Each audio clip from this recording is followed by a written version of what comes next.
Welcome to the Hollywood Outsider, an award-winning weekly entertainment podcast. And this week's episode, it's all about the gold. As we discuss the 97th Annual Academy Awards nominations, yes, it's all about the Oscars. So let's get on with the show.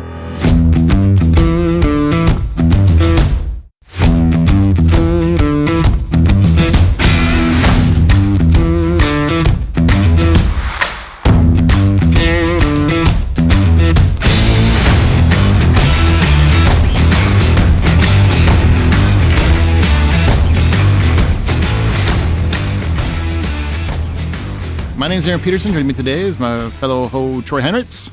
Hey, and the statue goes to Arjan for taking a week off. Yeah, Arjan is taking a little break. He's got a new life opportunity, so he's taking a break as he settles into that. And Amanda Sink. Hello, hello. Remember, you can always find more information at thehollywoodoutsiders.com or join our Facebook group. We have a page. We're on X and all the other social media, so find us there. But this is the Oscars, right? The nominations are out. And been getting blown up a lot with thoughts on this or that, and would like to just, address them all. Podcast form, just like we did last year. I have to say, I haven't seen as much vitriol about nominees as I have in this particular year. I think people just don't care about the Oscars anymore as like they used to. Maybe, but I'm saying vitriol like negativity about the nominees. Mm-hmm. We've got bigger problems right now. Yeah. We do. We definitely do. I mean, do you feel it's like on a scale, like magnitude wise, or do you feel it's just that it's fresh in the media, in the news cycle right now? Well, or do you feel it's because everybody's trying to avoid the rest of the news cycle, and this is the only thing to focus on that's not the rest of the world going to shit? It could be, but what I will say is I've had so many people, listeners, and also through the page and the group and stuff like that, and just reach out and say, I can't believe Emilia Perez received so many nominations, because she got 13 nominations, which is a record for a non-English film. And I'm just like, what do you mean? And then you go I've listened to a couple of podcast predicting shows that have said, this was never in the radar. I'm like, I don't know what radar you were looking at, because I've been talking about Emilia Perez for months, and I am not somebody who sticks on. We don't just talk about Oscar nominations. You know what I mean? Like, it seemed really obvious this was going to get nominated. Now, do I think it'll win? No, but it's just there's a lot of vitriol about it. And on Rotten Tomatoes, I mean, yeah, the critic score is 76%, which is the lowest of all the nominees, but the audience score is drastically low. I think it was like 33% or 23%, whatever the percentage was the last time I looked. I can't take that one seriously for this film. I'll explain why when I get there, but I can't take that seriously. But it won the special jury prize back at Cannes. Anora won the Palme d'Or, and then Emilia Perez won the special jury prize, which is basically saying we couldn't give it to you for the top prize, so we'll give you an additional prize because we love the movie that much. That's an indicator, man, that it's going to be available at awards season for all to see, whether you like it or not. Maybe it's not for you, but I enjoyed the movie. So yeah, and it's a matter of, these are nominations; they're not the winners, right? So it's like it's a good film. I mean, it was a bold move to make non-English speaking musical, and like the cast is stacked. How can you not say this is going to be a phenomenal piece of art? Was anyone as equitably as shocked as I was to hear that it's actually pronounced Perez? Well, I am now, because I just said Perez a few times, but yeah. A lot. But yeah, I actually had to, so I made notes when I was watching the nominations video. And one of the things that I wrote down was how to properly pronounce the movie, because, for the majority, we instinctually go to Emilia Perez or Perez, but it's Perez. They kept enunciating it in that way. So I was like, oh, okay, let me make sure I say it that way. Well, I appreciate your effort. Is a clue for a spinoff? It's a French invasion. Perez. I mean, it's a French director, so, and there's a lot of talk about how he didn't care about Mexican cultural authenticity. Right. I'm going to get there. You know what? Let's get into some other stuff. We're going to come back to this whole topic because I've got a lot to say about it, and I don't want to burn it all here. There are some changes for this year's Oscars. Bill Kramer, the CEO of the Academy of Motion Picture Arts and Sciences, stated that the songs will not be performed this year. What? Boo! Yeah, I agree. This is like a highlight of the show for a lot of people. But he said, quote, "This year, the Best Original Song category presentation will move away from live performances and will be focused on the songwriters. We'll celebrate the artistry through personal reflections from the teams who bring these songs to life. All of this and more will uncover the stories and inspiration behind this year's nominees. I get what he's saying. I don't like it, though. Like a behind the scenes, I guess, type of thing? Yeah. Is that kind of what we're thinking? My thinking is, wouldn't whatever the script said be the inspiration for the song? I mean, that's the whole point of the category. Yeah, but if I could understand what he's going for here, right? With a songwriter, sure. You have to understand what the movie's trying to say. You're then tasked with this feat of, like, I just think of like John Williams, right? He's researching like historical music and beats and instruments and things to try to pull out what needs to be that score, that thing behind this 2 minutes of moving pictures. Like, it's an art form and it's really difficult to do. So for a songwriter to come up with authentic words that speak to the moment and actually capture you in that space, you know, bring you the tear, bring you the laugh, bring you the anger, whatever emotion you're feeling behind what you're watching. I like that they're going this route. However, from a telecast perspective, Snooze City, why don't you just put it in the 6:30 show that nobody watches at this point?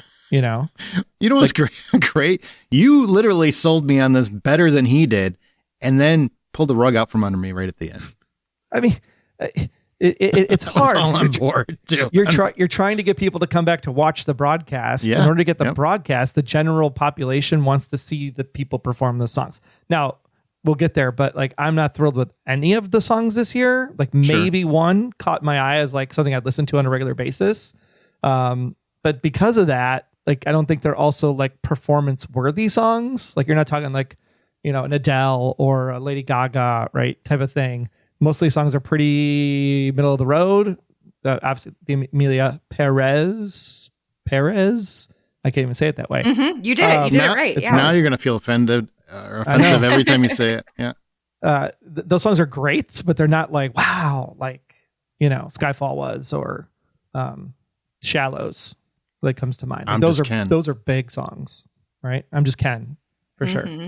Well, I'm going to be the not so much of a naysayer. As much as I am going to miss the actual performances, I am curious if I feel like it could be good, right? To give us a little bit of almost a documentary glimpse into how they created that work, what went into it. And that, I think, will help even non-musically inclined people to understand how much work went into creating each song. And then that, I think, will give you more power and boom when they do inevitably win, because you're like, oh, wow, they really did do a lot to try to create this. So I'm hopeful on that front, but I am really going to miss the live performances. I'm irritated. I really, really am. Because honestly, last year, the highlight of the entire Oscars was I'm Just Ken, was Ryan Gosling absolutely crushing it. And you're going to have Elma was nominated for Best Original Song. We're going to get there. But that's the one Zoe Saldana raps. I think I have the right one. But I love that performance, and I was looking forward to seeing it live. And apparently now I can't, because I got to hear the stories behind. I'm sure they're lovely stories, and I'm sure it's going to explain a lot of artistry. I'd rather see the performance. I'd rather see her get on stage and dazzle us. It's also kind of ironic because we do have a few musicals this year that are pretty notable. Yeah. Yes. So it's ironic that this is the year that's going to begin. Yeah. Well, that's because Wicked didn't get nominated for any of the best songs. They're like, you know what? Wicked didn't get nominated, so we don't even need to do live performances. Well, they can't get nominated. That's the problem. Like, they don't qualify because they're not original. It's not an original song. Yeah, they're from the stage musical. So for people that didn't know that, that's why there's no Defying Gravity in here. But there is an original song for the sequel, so I'm sure we'll see a Wicked performance next year when they realize nobody likes this. It's going to be like Les Mis. I'm telling you, it's going to be a bad decision. Do not put new music in there. You think so? Yeah. Well, that's a discussion for another time. Let's move forward. Unless it's the original score writer people doing the song, because then they can get the same look and feel and whatever to it. If it's just some rando coming in to put an extra song into the movie, it's going to be like Les Mis. It's not going to feel the same. So instead of songwriter, you like music people? Yeah. Okay. Song people, whatever it was you said. I don't know. I haven't watched the 10-second documentary that I'm going to get on each one of these, because that's all they can fit in for the clip for the TV show to keep the runtime down. True. Funny. So funny. Yeah, they're also bringing back the Fab Five concept. This is something I actually liked, where individual artists are recognizing the nominees. And if you don't remember, like Nicolas Cage, who has won Best Actor in the past, describes the nominee, and why their performance was so daring or whatever. I really like that. I thought that was kind of a cool touch, better than somebody out there just trying to jam a lame joke in. Right. I do too. Oh, so we're all on board with this. All right, sweet. Yeah, I love the Fab Five concept. Let's do it again. The show is going to pay tribute to LA fire victims and first responders. I think that's understandable. Sure. For sure. Yeah. I love that. Well, I mean, LA is like, that's where Hollywood began, right? Yeah. But just, I mean, it could have been one of those things where they just focus on, hey, donate to these organizations who are, helping the communities and things like that. Instead, it sounds like they're trying to be intentional with honoring the people who've been actively fighting and trying to save the area. So that's where I'm like, I love that. That's a good touch. And look, I love LA. So anybody that was sending in the hate mail for my transitions recently on the LA Suits. No, everybody loved episode. It. Dude, I've gotten there's several people who are like, Troy's great at segues. He is. He is. No, legitimately. Absolutely. Legitimately. But I just want to say my heart goes out to all the people in LA. My cousin and his partner live literally almost on the pier in Santa Monica, and my coworker lives up the road closer to the Palisades. So I totally am like, oh, the wildfires are bad. Yeah, it's terrible for all involved. So it was in the moment improv. Sometimes you just pull from the weird stuff. Only Troy would apologize for something that nobody asked him to apologize for. And everybody was like, that was funny, man. That was a good job. No, we're all good. No, everybody knows you didn't mean it harshly. Is this just is this code so you can just bring up how good you were at it last week? Is that what this is? Maybe. That feels more like a Troy thing. That is more of a Troy thing. You're right. Feels more Troy-like. I love that. Guys, can we bring up how awesome I was at something again? That would be... Oh, yeah, I didn't mean it like... Oh, sorry. Humble brag. And then he gets the extra, martyr on top of it. Oh. Gave the system. Lastly, there's before we get to the actual nominations, there were 323 feature films. This is originally reported in The Wrap, just so you know. This is to their reporting.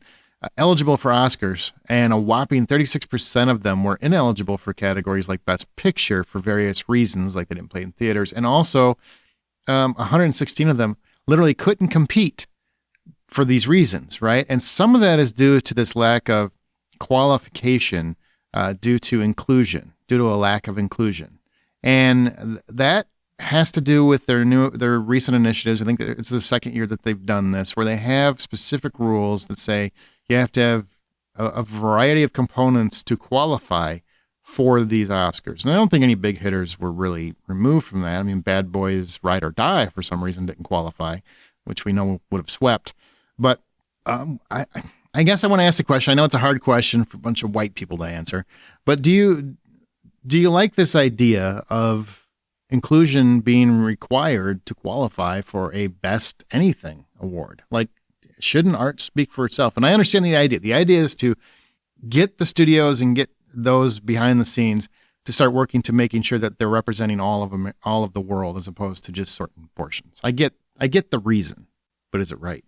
I think something that would help the Oscars if they were to, change the way that they do their qualifying rules or whatever based on feedback or anything like that would be to measure the efficacy of, well, not even just efficacy, but measure how much the change is for year to year for people to see, are we getting more inclusive? Because I think as long as you're trekking in the right direction, that's positive change. You're not going to have it completely transform overnight.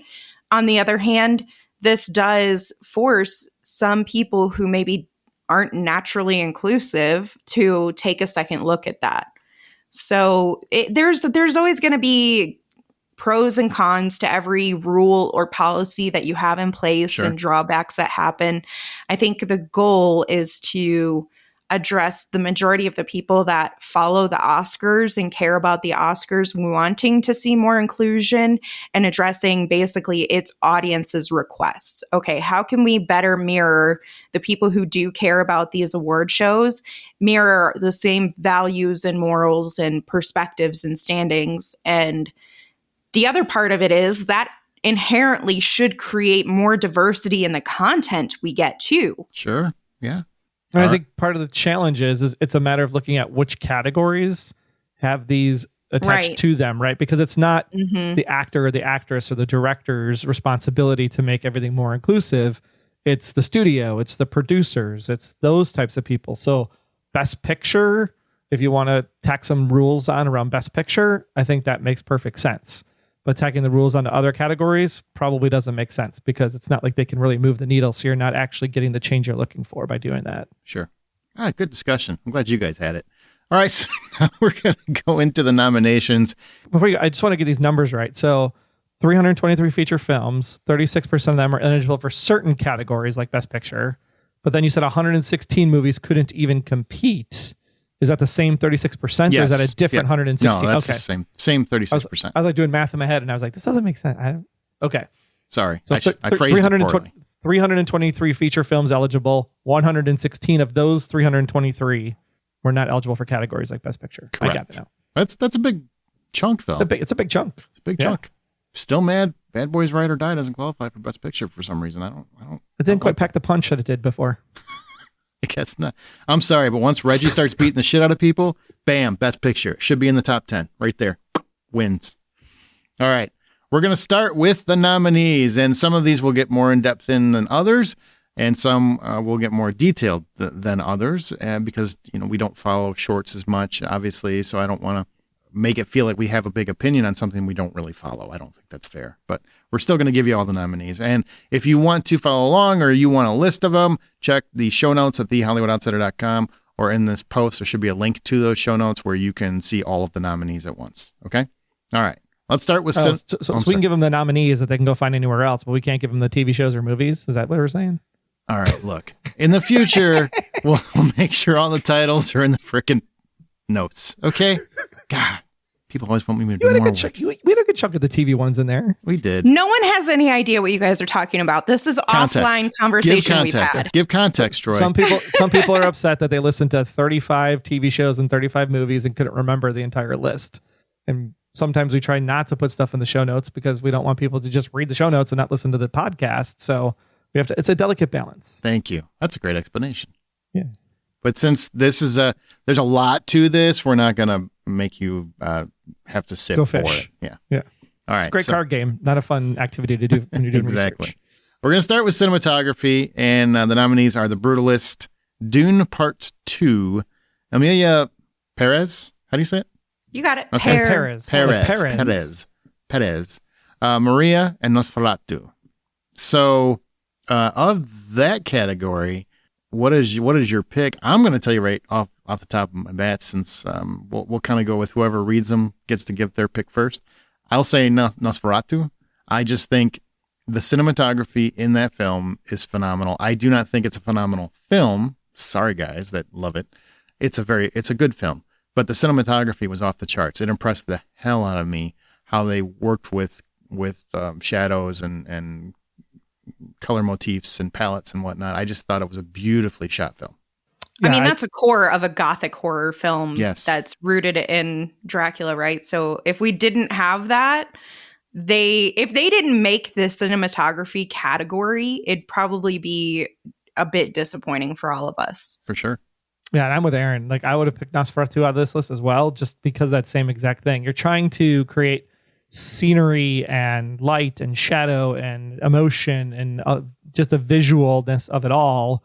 Anybody can just shoot, in the sand in the desert, right? It's going to look one way. Oh, shots fired at Dune Part 2, huh? You really think it's that easy to film in direct sunlight where the shadows are like, think about the shadowing that takes place in an environment where you're in the desert. Talk about polarly opposite films. Like, one's all dark and one's all light. Yeah. Right.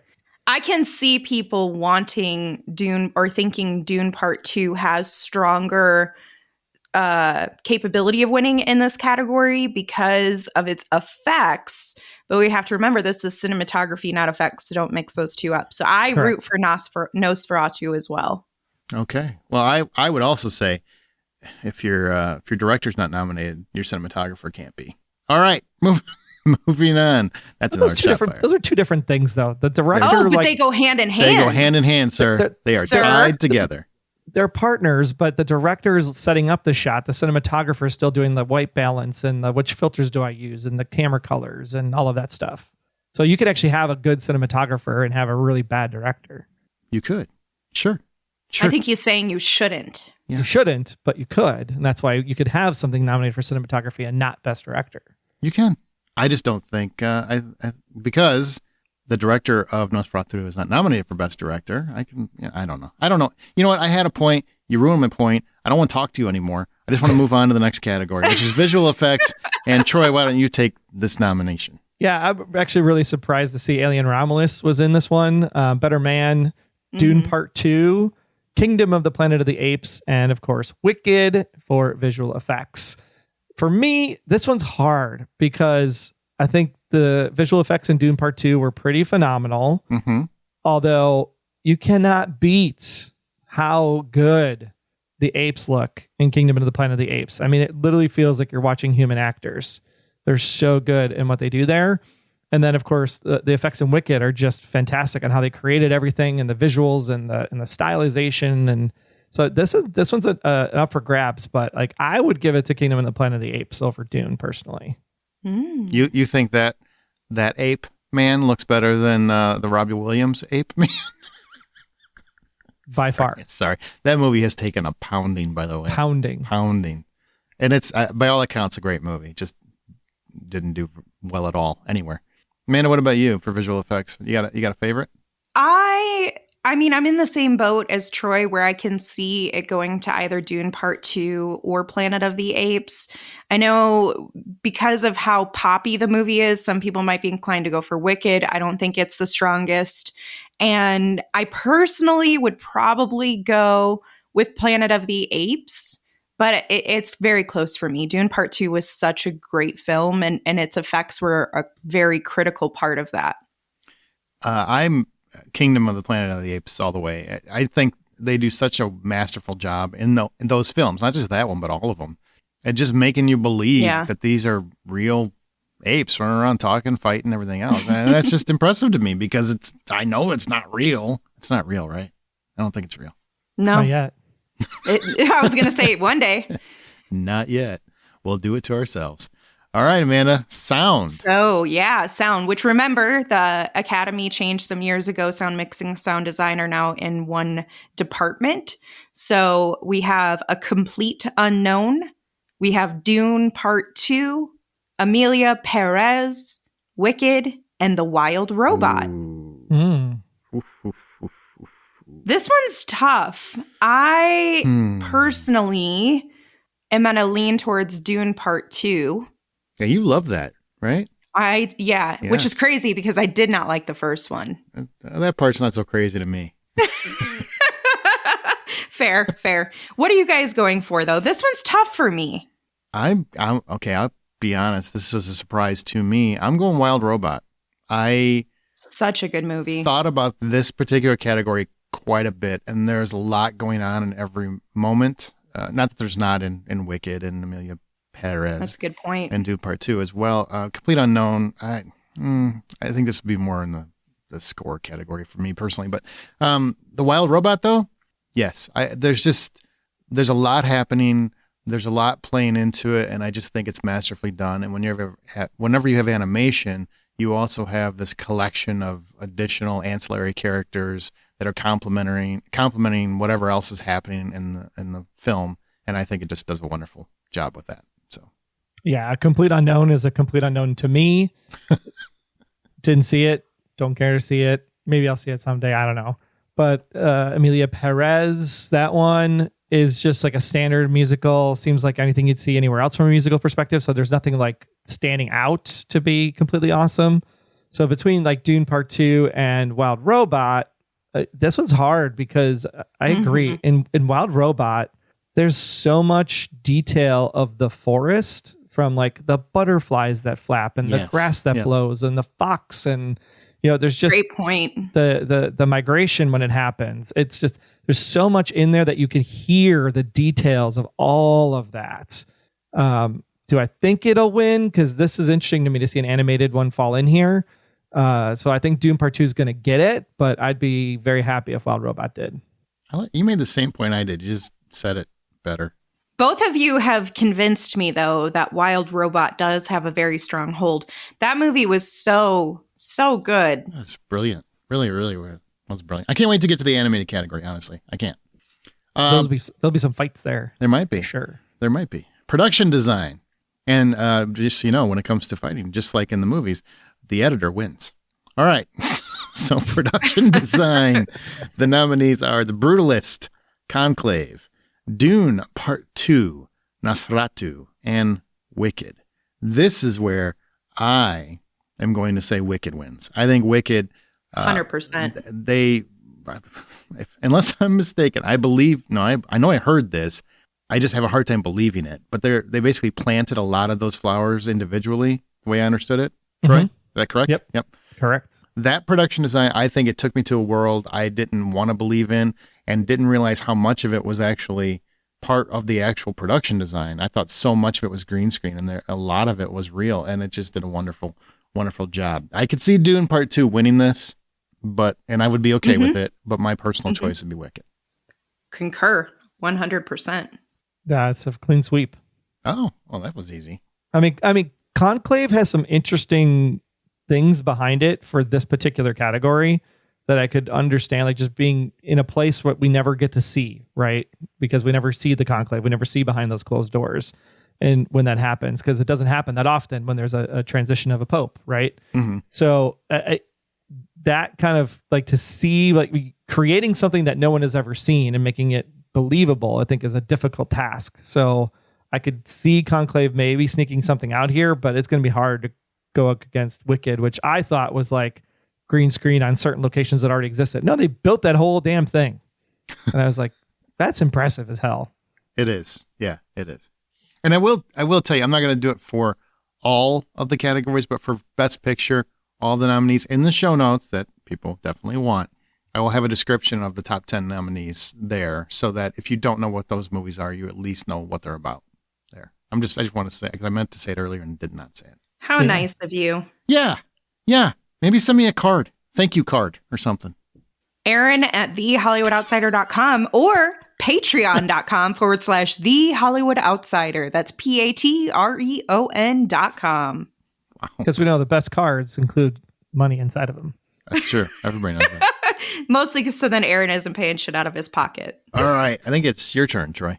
It is for original song. So we have El Mal from Emilia Perez.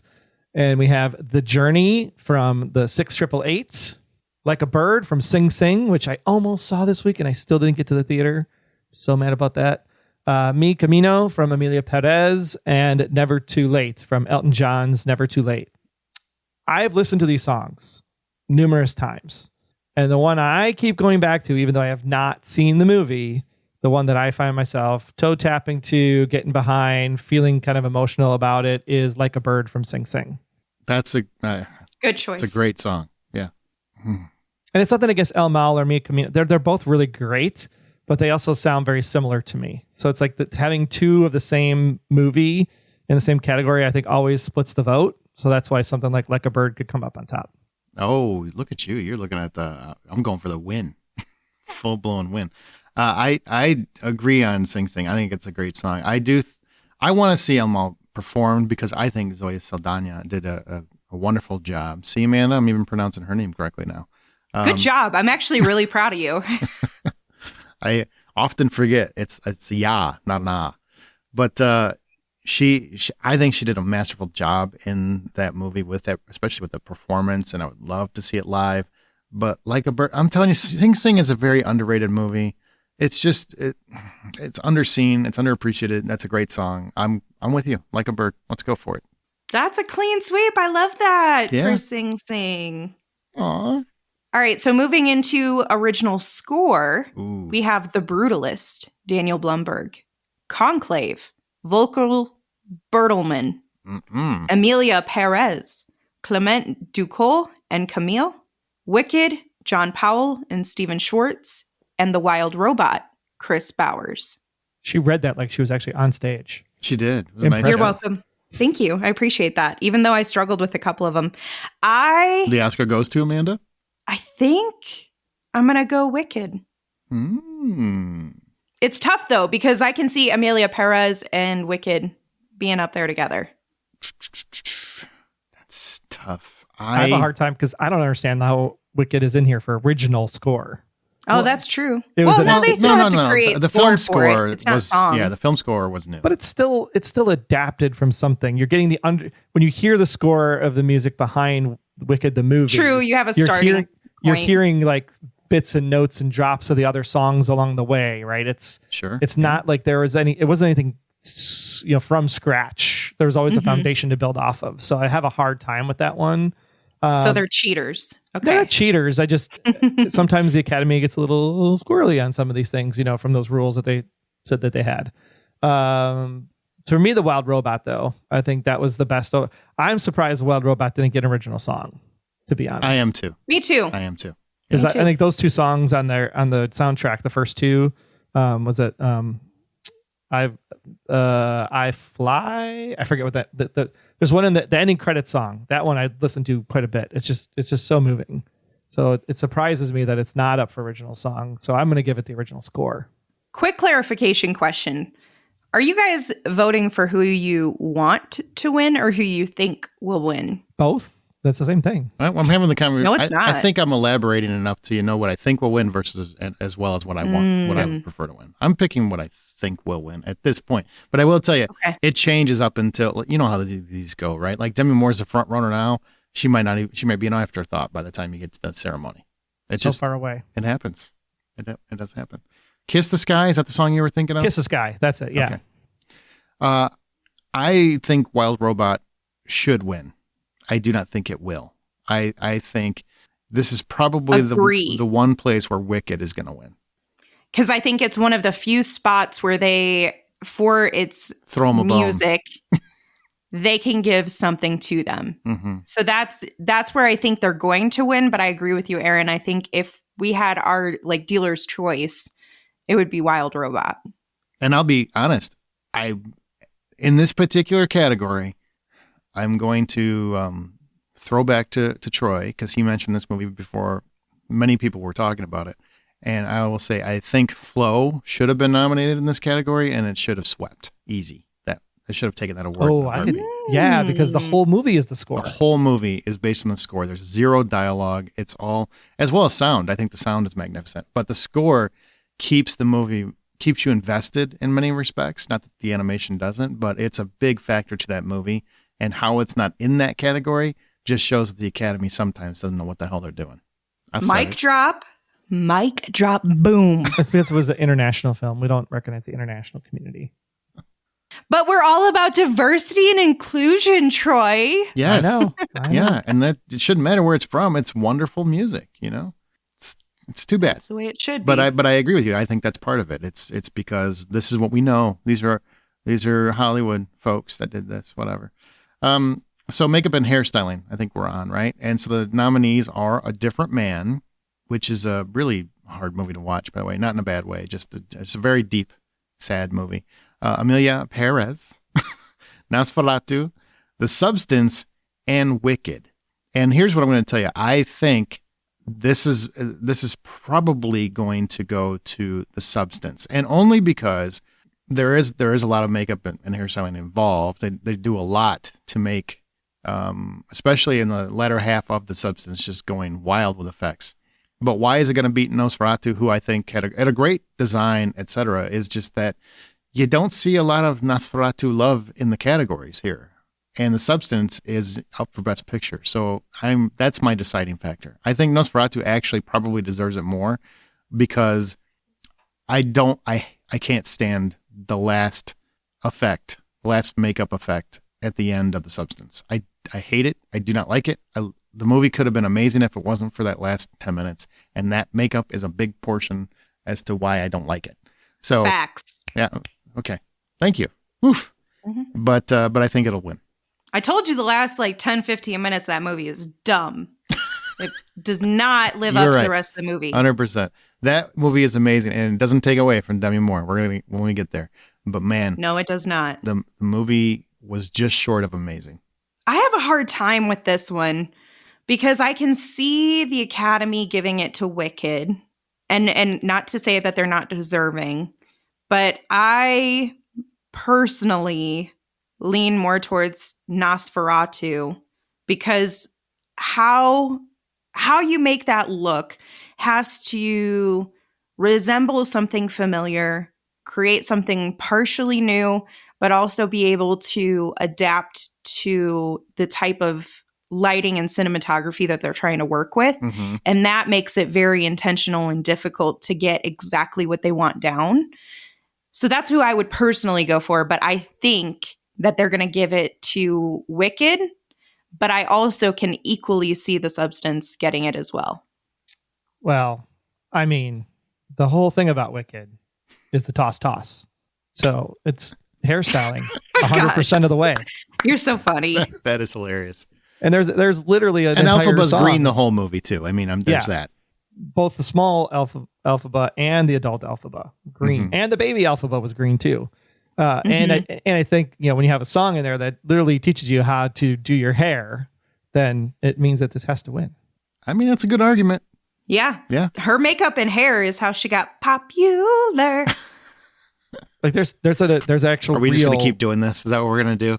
It's the best song. We're just going to keep defying gravity and coming up with different ways to work these songs in since they didn't get nominated. The thing is we are so wicked. It's been like this for 25 years. That's funny. Also, there's a reel out there if you've ever seen it with Ariana Grande. 36 times she tosses her hair in this reel during the course of the movie. She's wonderful, no doubt about it. She's wonderful. That's so funny. Toss.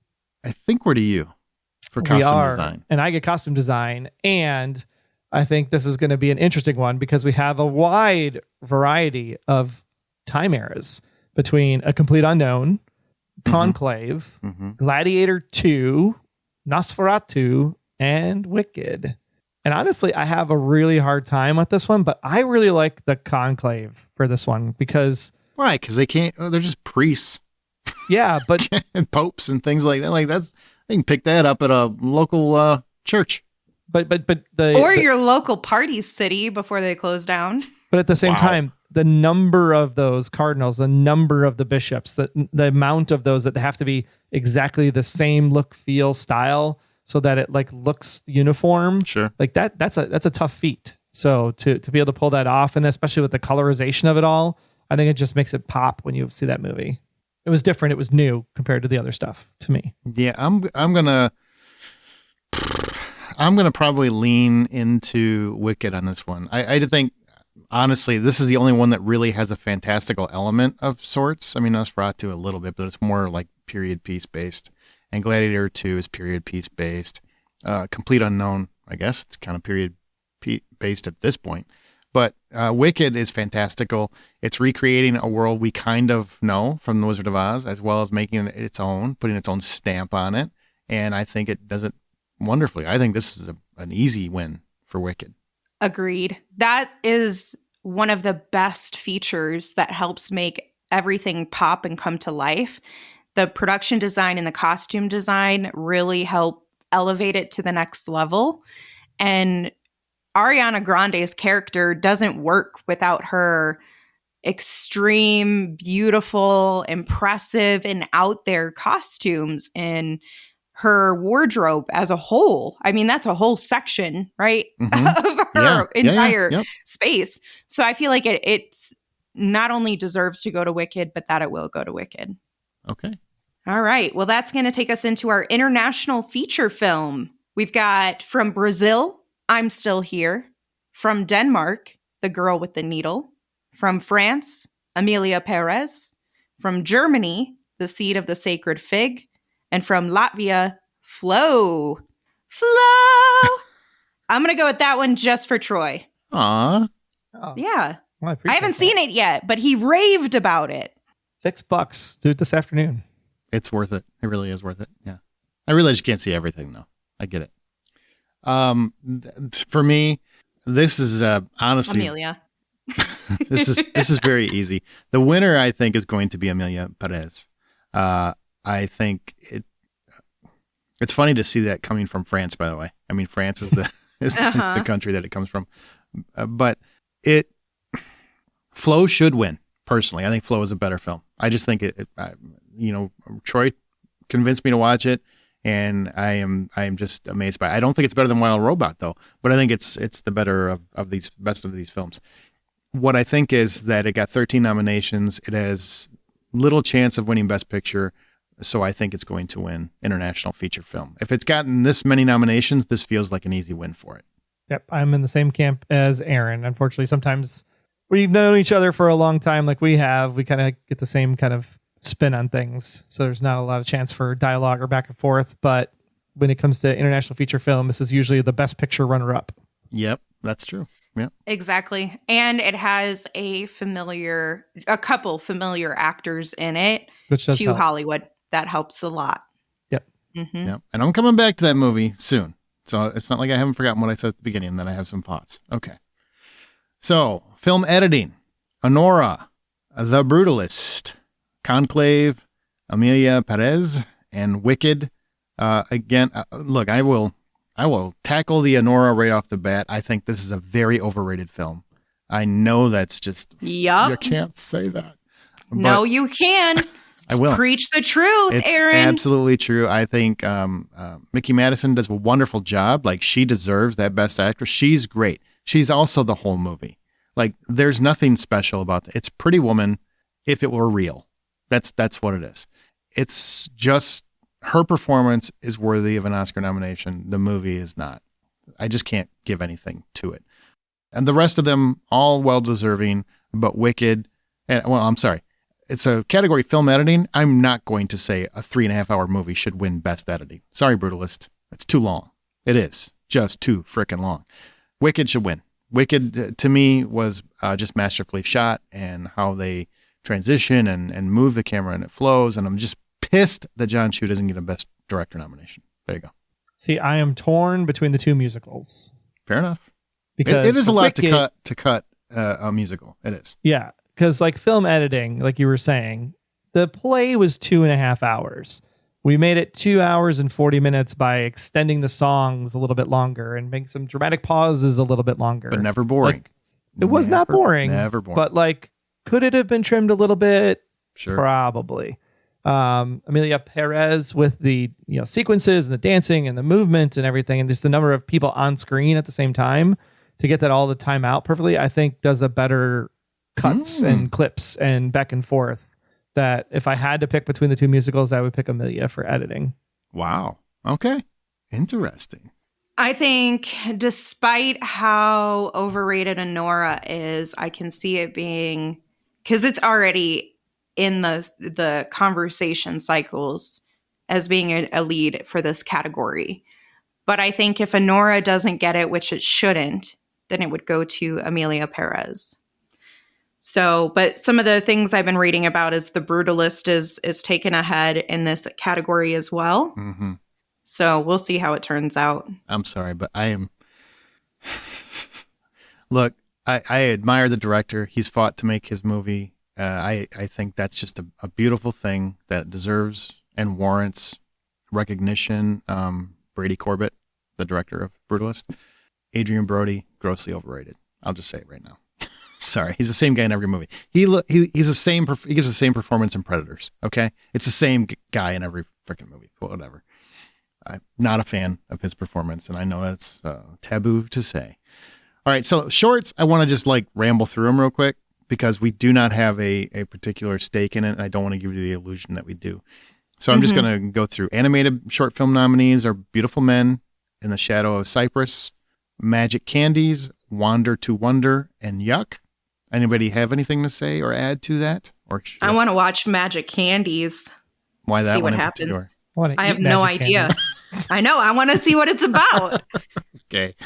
Documentary short film, Death by Numbers. I Am Ready Warden, Incident, Instruments of a Beating Heart, and The Only Girl in the Orchestra. Don't have a stake in that one. I will by the time the actual awards come out, but I just haven't had time to really dive into these yet. And then live action short film is Aline Anuya, I'm Not a Robot, The Last Ranger, and The Man Who Could Not Remain Silent. Troy, there are two of these. I feel like they're your documentaries. I'm Not a Robot and The Man Who Could Not Remain Silent. Are you? Those are the two I enjoyed. Those are the two I enjoyed the most, actually. I'm Not a Robot is the one I would have to pick in this category. Okay. I did watch a couple of these. Mm-hmm. I would agree. Okay. So now we're going to original screenplay, and Troy, I'll throw that back to you.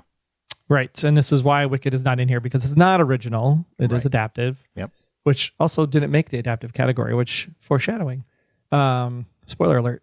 Anora was in the original. The Brutalist was original. Real Pain was original. September 5th original, and The Substance. And September 5, Troy. Sorry, yes, that's right. It's September 5. I know. Yeah. And yeah, I was just taken away by September 5. I love The Substance, both. I think the ending of The Substance really threw me off, so I have to go September 5 for original. Okay. So my where I'm torn is between The Substance, which I think we all know has a lot of notoriety getting formed around it, but also The Brutalist. The Brutalist has been on a lot of the minds of the Hollywood groups who are going to be making the decisions here.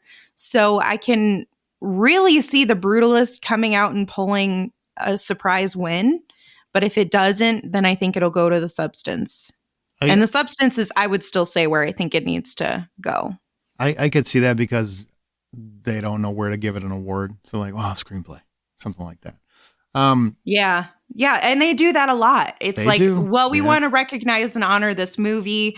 Didn't make it in the category that it would make more sense for it to be in. So let's just give it one because it's still pretty good. It's not like it's bad, but no, it's a good movie. It's way too long, but it's a good movie. And it also is one of those that for many people, they look at and say, that's Oscar bait. Like that just feels like an Oscar bait kind of movie. You know, I know that term isn't fair, but it's out there. Sorry. But it's true. It is true. Yep. There's certain kind of movies that you feel like are just going to get you, I would say, Amelia. There's a reason that there's a predictability contest with Oscars. Okay. There is. So who do I think will win? I think actually The Substance is going to win. I really do. I think it has a very unique take. I think it's very original, and it's like Death Becomes Her modernized. But it's also looking at Hollywood, which they love to reward in a very specific way. So I think it'll win. I think should win is Real Pain. I think it's extremely underrated. Jesse Eisenberg. Yeah, I know. You can love him or hate him. I get it. I mean, he kind of plays Mark Zuckerberg and everything. I get it. It's a great film. Like, it really legitimately is a great film. It's really heartwarming, but also breaking. There's a lot at play in that script that he wrote and directed the movie himself. And I just really, really got hit hard with that film. And it's a comedy. It is a comedy, but it does a lot of more dramatic layers. There's really a touch of mental health involved that really hits me on several levels. Adapted screenplay, Amanda. All right. So for adapted screenplay, we have A Complete Unknown, screenplay by James Mangold and Jay Cox. I really just had to say their names because I had to bring up the fact that there is a man who's now in Oscar history is being nominated, and his name is Jay Cox. And not like Courtney Cox, not C-O-X, C-O-C-K-S. And your favorite Pam Anderson film is this guy, apparently. In an industry where they love to change their names, that guy held strong. He's like, no, I'm going for it. I'm in. There was a complete partnership of these two, right? Because the other guy had Mangold. Yes. It's a real duo out here. Love James Mangold. He did a great Indiana Jones movie. I don't care what anybody said. He did. We have Conclave, screenplay by Peter Strawn. Amelia Perez by Jacques Audiard, in collaboration with Thomas B., Leah M., and Nicholas L. I love how now you have to commit to all the names because you wanted to mention 2. That's my favorite part about this, because we skipped it in the last categories, but no, Amanda's like, I got to make this a joke, so I'm going to go for it. And now I can't pronounce anybody else's name. I mean, that's all John Travolta had to do, just Adina M. Yep. Would have saved him so much grief. Nickel Boys by Ramel Ross and Jocelyn Barnes, and then Sing Sing by Clint Bentley, Greg Cord, story by Clint Bentley, Greg Quadar, sorry I said his name wrong, Clarence Macklin, and John Divine G. Whitfield. Love that a lot. Yeah. I think they're really going to give it to Conclave, but I think it deserves to go to Sing Sing. Agree with you on both counts. Agree on 3 counts. All right. Well, here we get to I'm glad Amanda got out of that alive. Barely. Well played. That's why we kept the discussion short, because the presentation was so long. It was. Documentary feature film, Black Box Diaries, No Other Land, Porcelain War, soundtrack to a Coup d'etat, and Sugarcane. I'm going Black Box Diaries because I've heard about this from Amanda at South by last year, South by Southwest. And I don't think any other movie not many other movies this year have impacted you as much as that one did. So I'm gonna root for it and hope for it. Yeah, anytime you can have a movie that's about sexual assault and you're hearing it from the horse's mouth in this case, I mean, it's super impactful, super strong. Like, there's no reason why Black Box shouldn't win this category, but we'll see. Yeah, we'll definitely have to see. I think it's definitely gotten a lot of notoriety since it's been at South by Southwest. It got some, distribution deals and things like that. Mm-hmm. I also feel that this movie deserves to win because not only is it about an SA's survivor's story, but it's about a journalist who was able to take down a massive, massive entity in the area that she's in. So to be able to do that is an elevated piece of the story, right? Because it's even more difficult to try to get any sort of justice to begin with. But for you to get it across someone who has so much power, that's the cool part. So definitely rooting for Black Box Diaries. Well, before we move on to animated film, a movie that wasn't nominated for animated film, which should have been, because there's a hell of a lot of animation and it's well done. This has become a massive franchise. Remember when people were saying, well, we don't like the look of it, so they changed the look of it, and then bam, became a massive hit. Well, Sonic 3 is that movie. Because the Blue Blur is back, and you can buy Sonic the Hedgehog 3 on digital. You can watch it at home right now. Team Sonic reunites to face their most formidable foe yet, Shadow, who's voiced by the great Keanu Reeves, a mysterious hedgehog with unprecedented powers.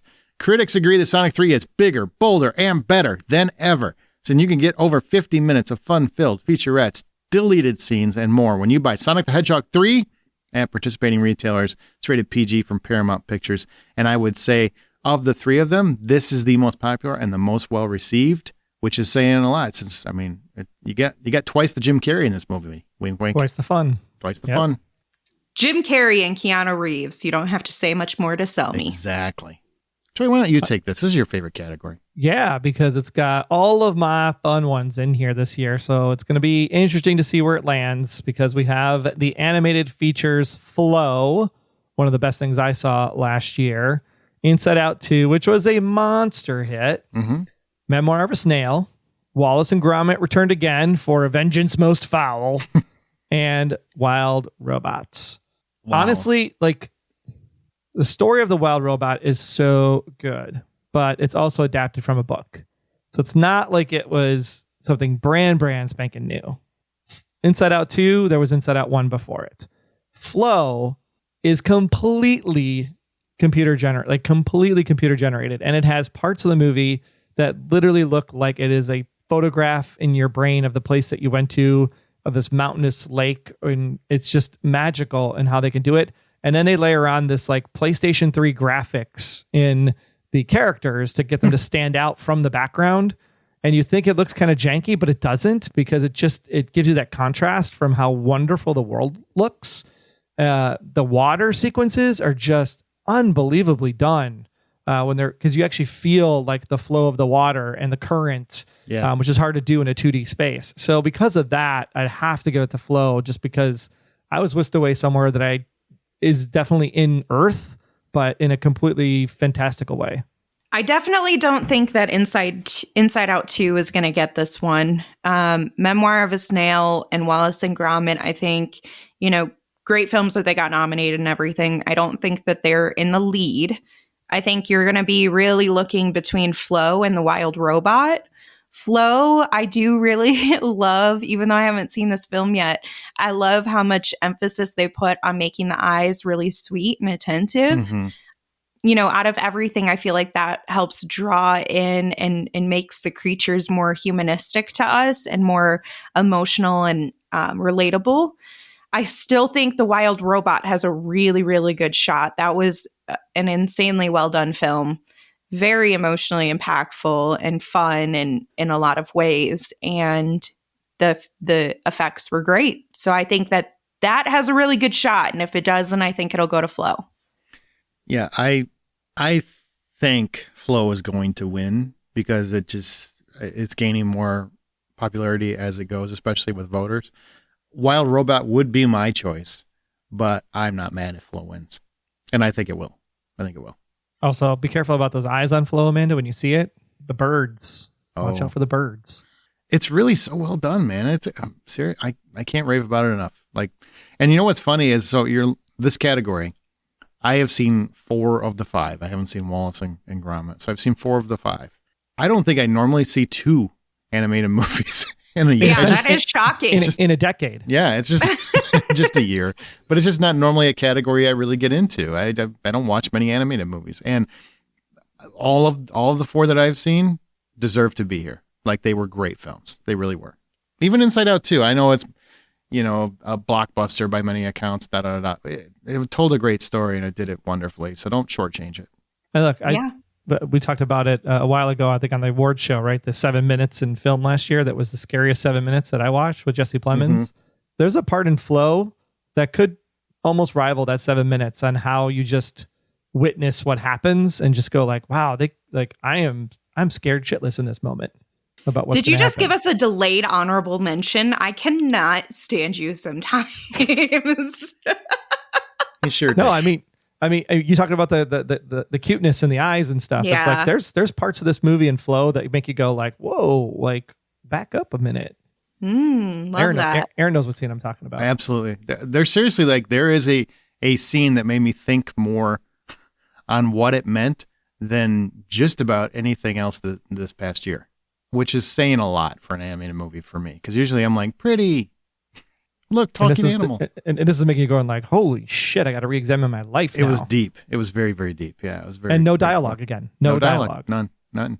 But animalistic noises, which are very true to form. All right, so moving on to Best Director. It's a big category. Sean Baker for Anora.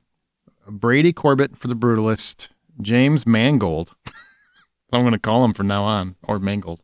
A Complete Unknown, Jacques Audiard, I don't know how you say it, Amelia Perez, Coralie Faragit for The Substance. I am saying Sean Baker, that movie's overrated.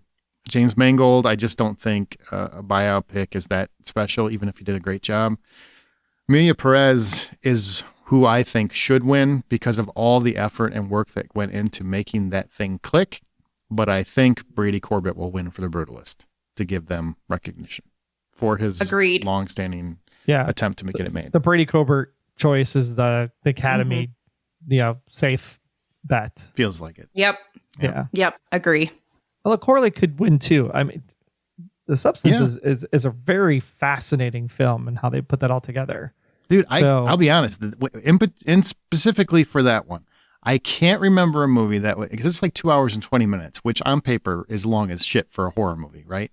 And I don't think I looked at my watch a single time. That's impressive to me because it's not a topic that I think needed that long to tell, but it's just there's so much in it and so many edits and so much that makes that work and doesn't feel like it's MTV style filmmaking. And I think she should be rewarded for that. Absolutely. So moving on to actress in a supporting role, we have Monica Barbaro, A Complete Unknown, Ariana Grande, Wicked, Felicity Jones, The Brutalist, Isabella Rossellini, Conclave, and Zoe Saldana, Emilia Perez. This is a tough one. This is a really tough one. I can see Ariana Grande winning it from a potential popularity standpoint and because of Wicked and bringing that character to life. Popular. That too. Yeah. But the stage play, the theatrics of it, and then bringing that to life, that is where I can see her potentially winning. Mm-hmm. I do, and I don't know if it's that I think that she'll win or that I want her to win, but I feel it deserves to go to Zoe for Emilia Perez. Like, regardless of how anybody feels about the movie, she is great. Well, I'll be really simple and quick. Zoe Saldana is my pick. She was my pick in the awards episode we did just a month or two ago. Yep. I loved her performance in Emilia Perez before no one was talking about it. Well, I was. So, I'm just saying she deserves it. She was great. She won the Golden Globe. Mm-hmm. I think she deserves to win the Oscar. There's a lot of layers to what she did in that movie, and I thought she pulled it off beautifully. And I think Ariana Grande's award is getting the nomination at this point in her career. Not that she doesn't deserve it. Not that she doesn't deserve it. I want to make sure to point that out. But I think if you want to bring people back to the telecast to really make it exciting and entertaining, I think you just have Ariana and Zoe go head to head on stage.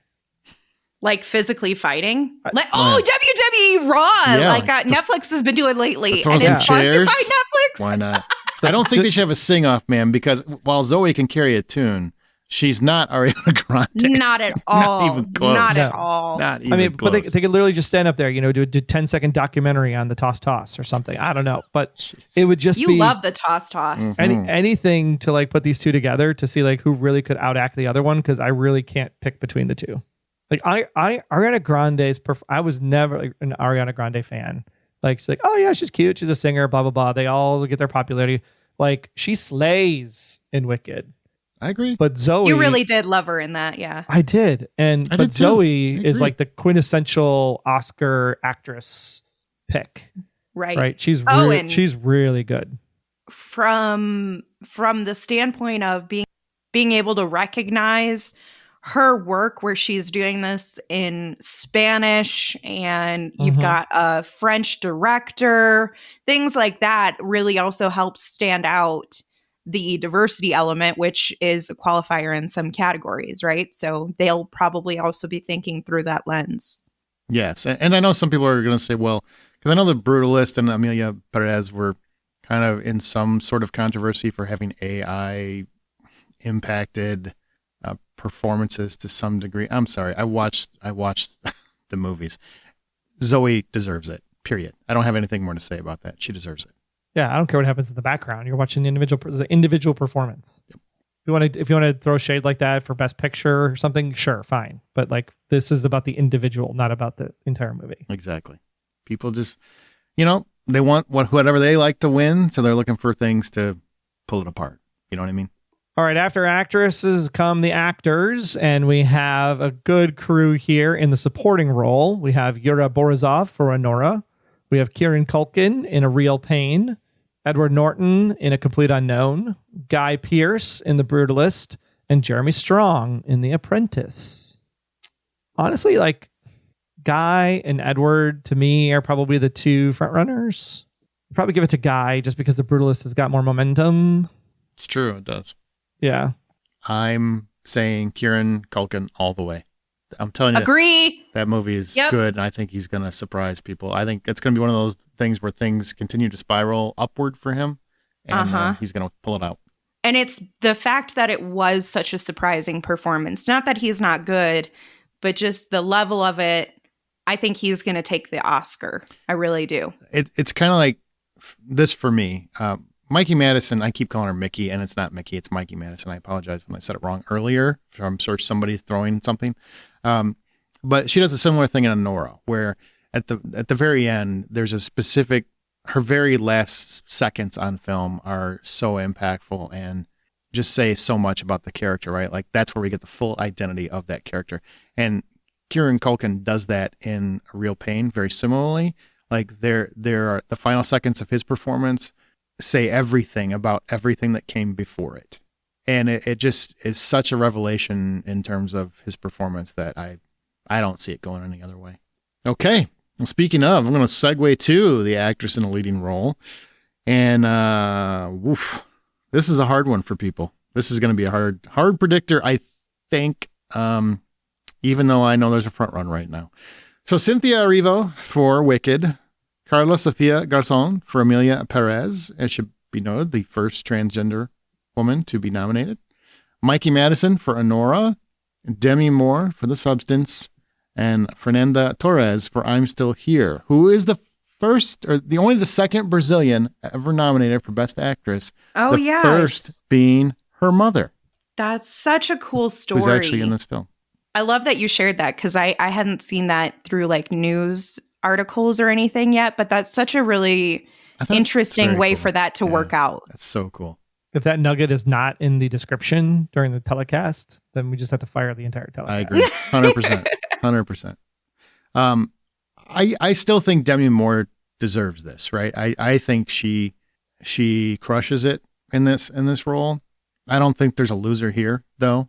No. This is probably the hardest category of all of them for me, personally. Really? Yeah, but I think Demi Moore is going to win, and it's. I know some people are going to say, well, it's a legacy award, a legend. They're going to give it to her because she's been in the business for so long. But I'm telling you, she deserves it. 100%. She deserves that award. She does. She just the level of vulnerability that she shows in her performance, in her body, in the transformation. She is something to be reveled in with this movie. Mm-hmm. It is not just because she's been in the industry for a long time. There's plenty of people who'd been in the industry for a long time mm-hmm. and still haven't even won an award or didn't get them for performances they deserved.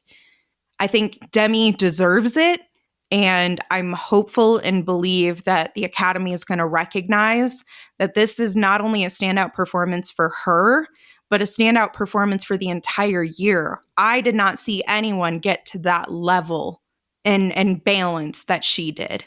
But I think the obvious, potential contender to that is Cynthia Erivo for Wicked. Great performance for sure, and great performances in the category overall, but nobody touches Demi Moore. You think over Mikey Madison? Because, she's the whole reason Anora works at all. Really? Okay. I think so. Bold statement. I think there's a rawness to her performance, to Demi Moore's performance, that no other actress in this category touches. I can't argue with you. Like I said, there's no losers in this category. Everybody's a winner as far as I'm concerned. You could give me a five-way tie and I'd be like, deal. I get it. Following the career, going all the way back, like Demi Moore, oh my gosh, One Crazy Summer. She was also in, she did Striptease, right? She did the whole... The first two films you pull make no sense to me whatsoever. They're just so different. Yes, right? They are, sure. She's like this witty, I'm trying to save my house kind of comedic tone in One Crazy Summer. And then she goes into Striptease and it's like what is going on with this woman, right? Mm-hmm. Her career has been nothing but trouble. Who decided she was going to pick that one, right? But it works when you see her in that role. And it's just... weird movies that people are cult faves kind of thing. Seventh Sign, I think, was one also that I was thinking of the other day. And some blockbusters too. You got Ghost in there. You got Few Good Men. You've got G.I. Jane. Exactly. Yeah. So that's where I was going. But thank you for jumping the gun. Sorry.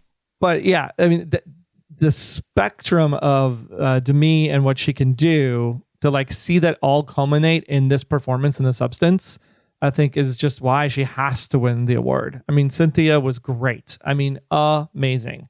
But it just was the wrong time that Demi hit at the same exact spot as you did. So good luck in November. Get it for part two. Yeah. That's funny. You're so funny. All right. So now moving into actor in a leading role. Ooh. We have Adrian Brody in The Brutalist, Timothy Chalamet, A Complete Unknown, Coleman Domingo for Sing Sing, Ralph Fiennes for Conclave, and Sebastian Stan for The Apprentice. I wholeheartely believe that the Academy is going to give this to Timothy Chalamet for A Complete Unknown. Do you? I think I do. Okay. I think that it's also a way to recognize him for Dune Part 2. It could be one of those things also. But Colman Domingo in Sing Sing is who I believe deserves this here. And the only thing I can see shaking this up is if Adrien Brody starts to get a bit more recognition on the trail to the Oscars. But I really, really wish it would go to Colman. I don't know if you remember. Probably don't. But when Adrien Brody won the Oscar for Best Actor for The Piano, he famously... The pianist. Well, pianist, they're all connected. But he famously or infamously, however you want to do it, forcibly kissed Halle Berry on the mouth. Against her wishes and against her will. She's not a big fan of that story. That just grossed me out at the time. Always has. Maybe he's repenting about it or whatever. But it was just like, shows the person's character in a moment kind of thing, to think that that's okay. And sure, times have changed. It's not going to happen again. And I'm sure he's, grown since then. He's an adult. I also stand by what I said earlier. The guy's the same guy in everything. He just smolders at the window, looking outside, thinking deeply about whatever it is he's making a movie about. And everything has to be expressed in very dire and just it's the end of the world kind of vibes. I just don't like his performances. I think he's kind of his own stereotype in a way. And he's going to win. I think he's going to win. I don't like it, but he's going to win. Who should win, though, is Colman Domingo. I agree with you. I'm hoping he gets that momentum. I'm hoping he gets a little bit of that, taking it away from Adrien Brody, because I think his performance is very overrated. Colman Domingo, nothing to take away from Chalamet or Rafe or Sebastian Stan. Well, Sebastian Stan could have a big upset because he's playing Donald Trump and, it's Hollywood. So maybe, I guess. But I think Colman Domingo should win. He absolutely should win. He's the best performance in this category. For many of the same reasons as Aaron, Adrien Brody is playing Adrien Brody. Nothing new here. Yeah. So just a different movie. And I will forever thank you, Nikki Glazer, for the Golden Globes, but I will never hear Timothée Chalamet as an Adam Sandler skit now for the rest of my life. That's funny. Chalamet. Timothy's Timothée, right? And it's a biopic. It's like, Rami Malek beat you already. Like, Rami was the best one, I think, that did these biopics out of all of them, personally. So you have to get to the Rami Malek level of performance in order to win a biopic win in this category. I think Rafe is the one that should win for this one. If you're talking about like history and like what he's done in his career, and his performance in this is so good, but I don't think enough people have seen it to put it over the top, especially with all the other people that are in this category to get him the win. But this is definitely one of his best performances, I think, of his career. Yeah, I would agree with that.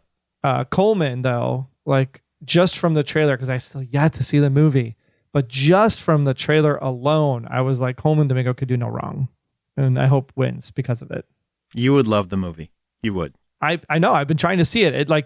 It will not come out on streaming. I can't find it anywhere. It came out to the theater in a limited run for like a week. I had tickets to go at 4:00 on a Monday, and I just could not make it work. And now, of course, it's not back in the theater again. Well, it's gonna. I will see it eventually. I will see it before the Oscar performance. It's gonna hit you right in the feels.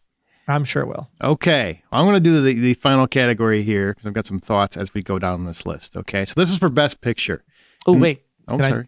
Sure. Can I say that we don't need 10 of these? Can we just go back to the 5?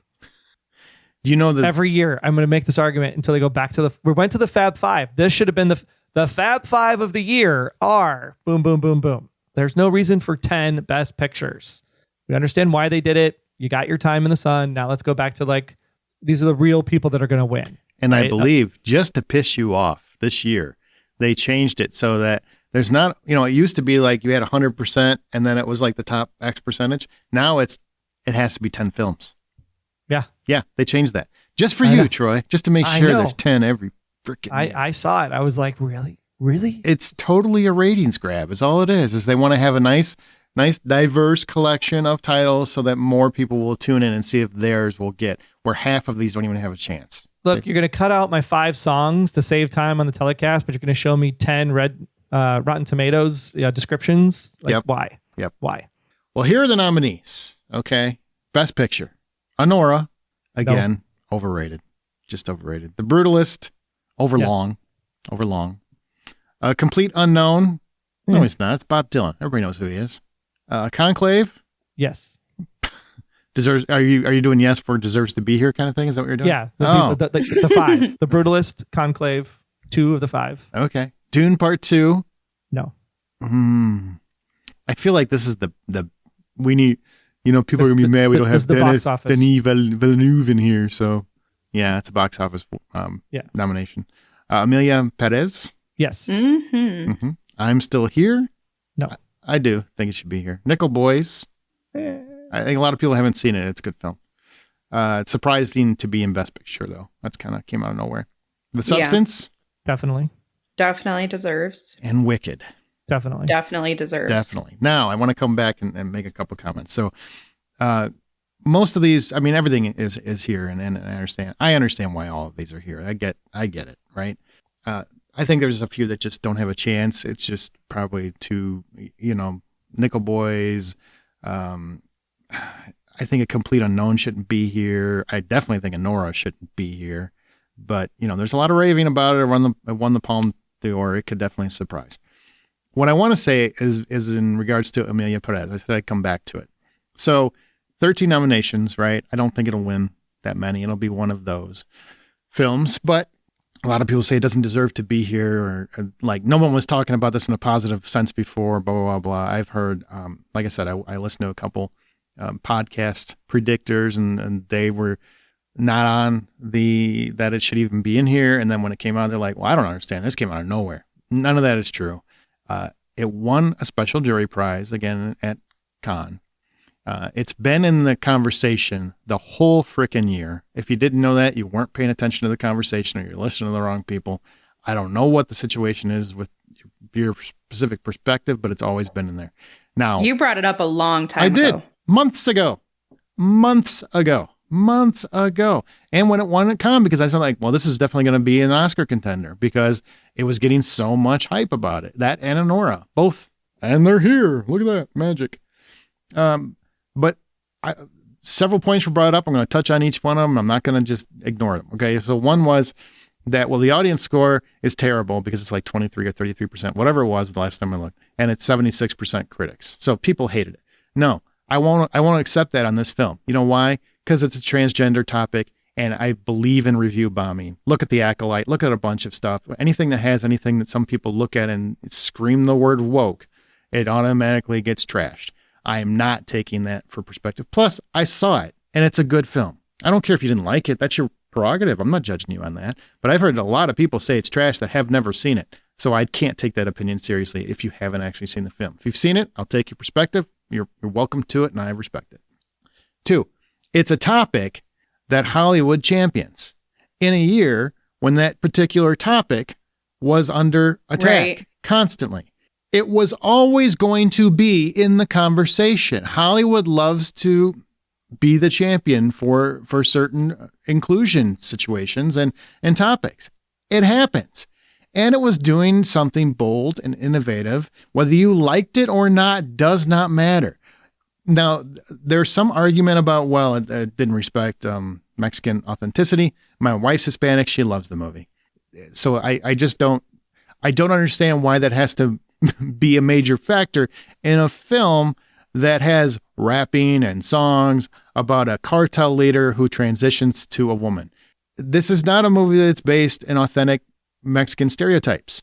It's its own thing. It's telling a unique story its own way. It doesn't have to have all the things you keep saying it has to have because it did it its own way. It doesn't have to have a Mexican director. It doesn't have to have stars born in Mexico. It's doing it's telling a fantastical tale in a different way.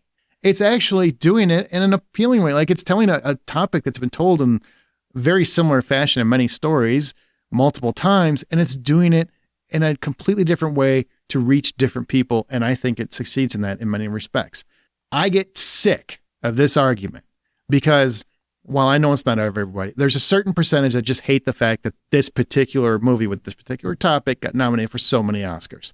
I know that's not everybody listening. That's probably not most of you listening. You're all great people. It's all of you. None of you listening, right? But there's definitely a percentage of people that hate it just for that. And fuck those people. I'm done with it. I'm done with the argument. I'm done with the conversation about it.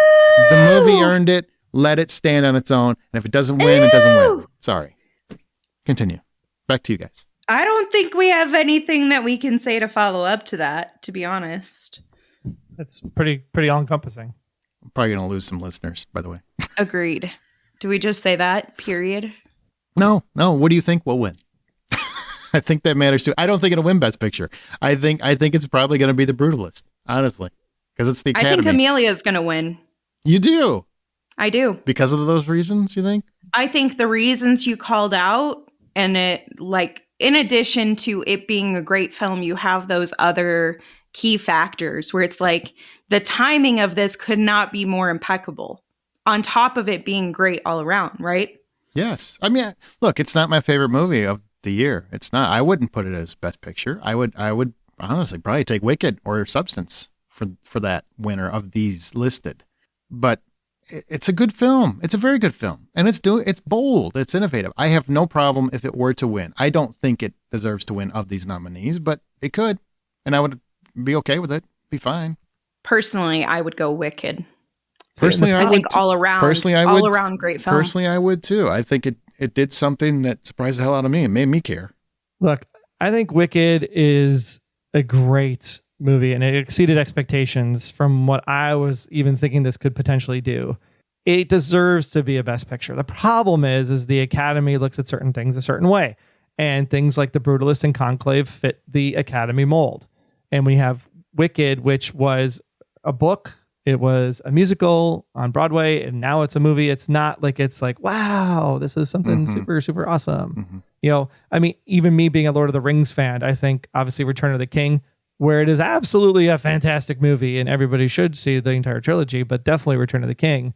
I also felt it was wow, this is a triumph to Peter Jackson for doing these 3 films. I don't think it was this is actually a quality film from an art perspective when Return of the King won. So for Wicked to win, I think it'd be kind of like that. It's like it's a ooh, look, great, you're able to adapt it. This is amazing. Versus something like Amelia and The Substance, which are 2 very interesting films when you watch the films on screen. So if you take the entire concept of like what the award is supposed to do, I would have to give it to Amelia only because of the last 10 minutes of The Substance. Otherwise, I would give Substance the Best Picture of the year. Exactly. That is the one downfall of that movie is the very end of it. It could have been such a perfect movie.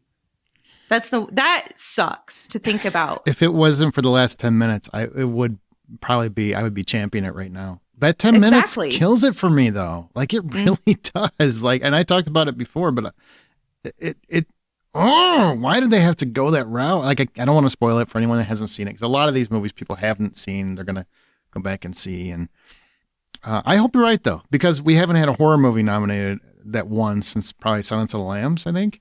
Right. You know, and that's the other thing I kind of wanted I want to piggyback since you brought all that up, right? That's a great film. It deserves it.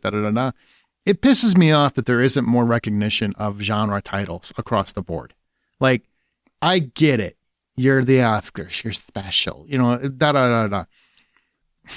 There are some great freaking films, and I will say horror has a great collection of stories that are told in different ways to kind of illuminate topics that never get appreciated at the Oscar level. And it's still like, and you know what, Hollywood, you should respect horror a lot more because financially they kept you afloat during COVID. Those are the movies people were still paying to go see. And they're still not getting respect from the Academy. Science fiction barely gets respect from the Academy. Dune is an exception, not the reality. And fantasy, again, Lord of the Rings is the exception, not the reality. It's gotten old. Like, just having people look Adrian Brody-esque out a window is not what it should always be every goddamn year. More films like this deserve to be in the talk, to be in the conversation. And also, films like The Wild Robot shouldn't have to have an animated category because they should matter here, because those were impactful stories. Those were beautiful stories. Think of it like college playoff system, right? There should be like one picture from every genre, and then those would be the 5 genres that get nominated that year, and then you can battle it out for best picture out of all the genres. Oh, that would be great, honestly. And you don't need a pity token blockbuster entry. The best films should be the nominees. The best films, period. And I agree with you, Troy. I think it should be 5 nominees. I understand the logic of wanting people to watch, etc. But if 4 of the 10 have 0 chance of winning because they're going to get like 2% of the vote, that's just kind of, is that fair to them? I guess it helps them with marketing for smaller films. Maybe it should be 5 to 10. 5 up That's to what it 10. was up until this year. It was up. I know. That's what I'm saying. Yeah. We should keep it like where it is. It was. Not a set number, right? But we have a minimum and we have a maximum. And if you deserve to be in the category, then you will be. But we know there's at least 5 films that deserve to be in that category. So I fully agree. We just need to go back to how it was. And I understand that doesn't make it easy from a planning from the time expectation, but you're always looking to reduce time anyway. Mm-hmm. So, and if one year happens to be a little longer than the next, then so be it. Plan for the maximum if that ends up being the case. And then as you get close to the season, shorten it when you know the finalists or leave it as is. You know what I'm saying? It's not that hard. I agree. They seem to make it complicated. Just so complicated. If there's only 3 good people, then just only pick 3. You don't even need 5. Since we've wrapped up all of the nominees, there's one thing that I do have to ask you guys. Okay, well, let's first, go. Did you watch the nominations announcement? From Bowen Yang and Rachel Sennott? Yeah, no, I did not. But no. I like both of them. Dude, I swear she was on a lot of drugs. And I just needed to know if anybody else recognized that because her fucking eyes were closed. She looked like she was high as hell, having a good ass time, just winging it. It was early in the morning. It was, but it was not early morning. It was 5 a.m. in California, right? I mean, it was pretty early for them. Then she looked like she had been out all night partying and came in with a hangover. Nice. Like that's the vibe I got. Maybe she hadn't gone to bed yet. Maybe she took some magic candies. Huh? They actually do make a joke at the beginning that somebody took Adderall, and I don't think it was her because she was not up. Now I'm gonna. I just need somebody to watch a little bit of it and tell me if you agree. You got me. I'm gonna go watch it because I watched the entire thing. I have to go watch it now.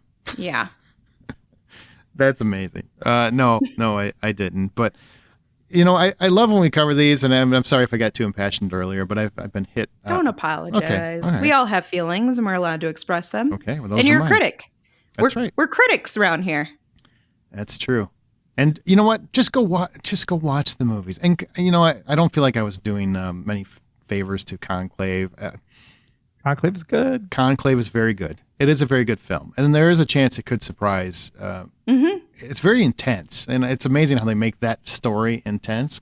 But they do a very good job. And honestly, they're all good films. Even The Brutalist, it's not one I would personally nominate, but I understand why it's here. And I do really respect the director's plight. Like if you go read into his story and how he was told by everybody that he couldn't make this movie the way he wanted to make it, he did, and look at him, bam, bathing in Oscar glory. So good for him. That's a cool story. Is there anything out of all of these? What is the one thing you hope happens above all? Like who do you most want to win out of everything that we talked about? Black Box Diaries. That really hits you personally, right? Mm-hmm. That's my number one. And if that could go from someone recording videos of themselves to document their journey and turn into an internationally recognized feature film at the Oscars and then to win it, that's amazing. That is amazing. And it deserves it. That's not it's not just about the principle of it. It's about this is such a good documentary. I remember when you saw it. And it's I think on Paramount Plus. I remember when you saw it. You were kind of wrecked. So that's in a positive way, right? Like yeah, the movie really impacted I was crying at the very end. What about you, Troy? I'm most excited to see Conan. And see what he does with the host. show. We didn't even talk about that. Conan O'Brien's the host. Yeah. Yeah. The fact that we gonna be amazing. The fact that we actually have a host, to the fact that we have an actual date that we're going to have this was March 2nd on ABC and Hulu. I think it's going to be interesting to have Nikki Glaser having done the Globes and now have Conan Conan do, the stand-up comedy people are back on the circuit kind of thing. I think it'll be interesting to see what kind of jokes he can pull off with this stuff.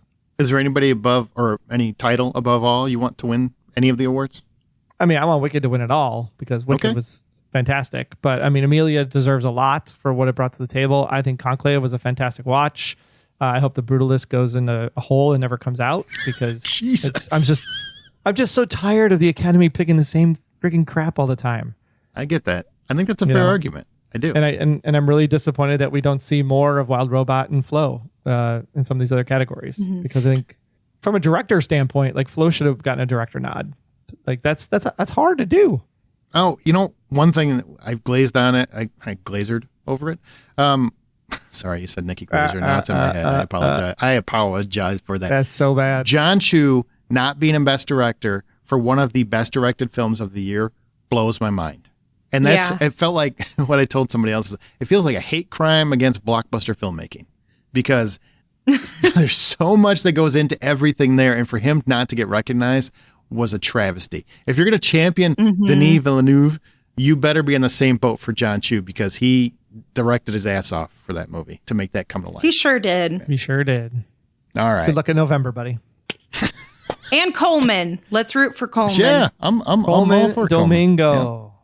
Yeah. Yes. My all around, I gotta have it. Zoe Saldana. I think I'm telling you, like her performance impressed the shit out of me. It was just, I loved it. Absolutely loved it. So I want her to win. Well deserved. All right, guys, that's going to do it for this episode. You know what? We're going to find out when it comes back. March 2nd, I think, are when the Oscars are, and we'll have to talk about the winners then. Love that we're not going to be at South by this year. Oh, my God. Not that I haven't. Don't say it like that. We're going to be at South by this year, but we're not going to be at South by at the same time. At the same time as the Oscars. Watching it in a hotel room. Yeah. And ordering what was it, wings last year? I can't remember what we ordered. Wings that got there cold because there's so much going on at that time. Yeah. And it takes you away from other stuff that you could have seen, but you don't want to miss the Oscars too. So, and for some reason, South by never did like an Oscars watch party, which I don't understand because it happened 2 years in a row, but crazy. Super crazy. So March 2nd. And we'll be back, of course, to recap the actual winners and see how right or wrong we all were. But that's it for this episode. Thanks, everybody, for listening. And remember, the next time you head into the theater, probably to watch the AMC Best Picture nominee list, buy popcorn.